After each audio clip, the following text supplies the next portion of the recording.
Hi and welcome to this week's health tip. Today I have several people come into our clinic and they ask me about vein problems and varicose veins and veins that showing veins in their legs and things, and so they quite often ask me, what they can do to avoid them or what they can do to make them better. So in Chinese medicine it's quite defined. What it is that they usually call it, blood stagnation. It means that the blood's not circulating through the vessels properly, and sometimes when it's sitting there a long time it swells up. For the varicose veins, and there's different things that can cause it. Dampness can cause it. So sometimes there's a few things you can do that actually can help that for your own maintenance of that, and especially if you have this sort of problem. So the first thing would be is movement. Movement's a good thing, of course. It's circulation. So as soon as you start moving, it circulates better. So it's a simple one to do that. Be careful of weight. If you have too much weight, then the body has trouble circulating through the legs and through the arms and through those areas. So there's a lot more blood pressure comes into that place. Of course, puts pressure on the arteries and the veins and things. Digestion. Eat regular meals. That's the other one too. You don't eat big meals and then don't eat anything. Have regular meals. So the body's metabolizing in a certain way so that it isn't sort of got all of a sudden the blood's flowing straight to the stomach and it's have this big feed and then nothing happens and the blood's circulating for a long time. So it's about constantly supplying food to the blood, so it's constantly circulating, supplying the food to the whole body. That's a good point. Strengthen the legs and the veins in your legs. Some of the easiest ways: swimming. Treating water is one of the easiest ways to do this actually, because that pushing down motion of your legs, what it does is pump the blood up and down the legs. So that's a good exercise to strengthen up the veins and all the tissues around the veins.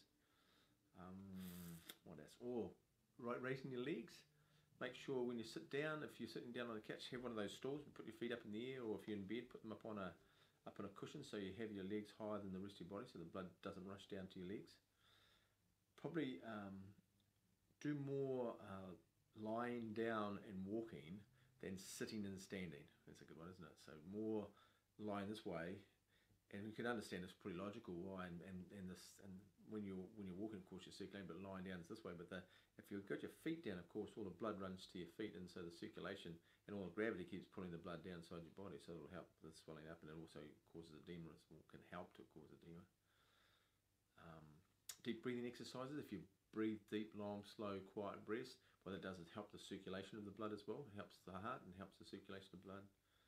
Exercising, swimming, walking, anything to do that you'll find people that have, your painful legs and the restless leg thing that sometimes you get, or those twitches sometimes people get.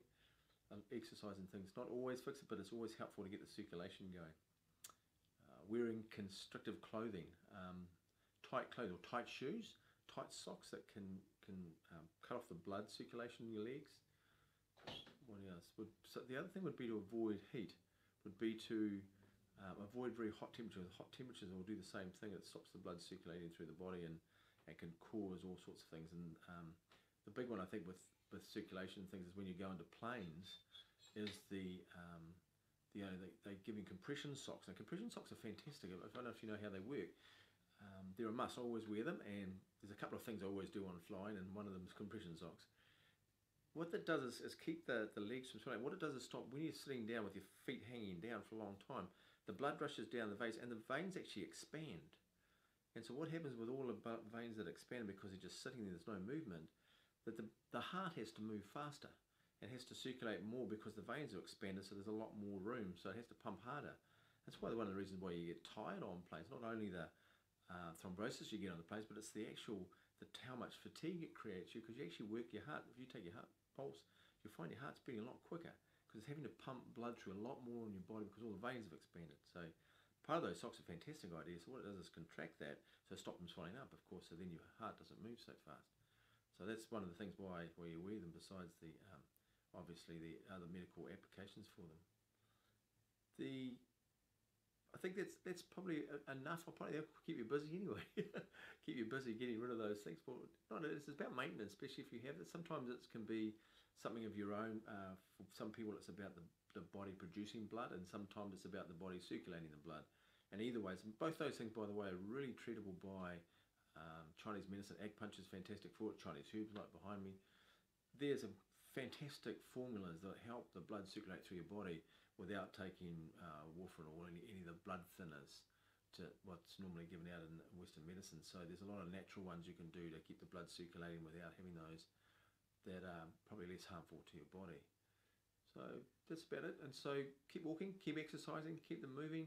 As I say, go and see some Chinese medicine or go and see an acupuncturist and help the circulation. If you do find yourself sitting a lot in offices and things, get up, walk around, do some exercise. It's the best thing you can do. As I say, putting your feet up is even better again. So it's a Sunday afternoon here today. It's a beautiful sunny day. I'm just going to go outside and sit in the sun. And so have a lovely day, and we'll see you in the next one. Bye-bye.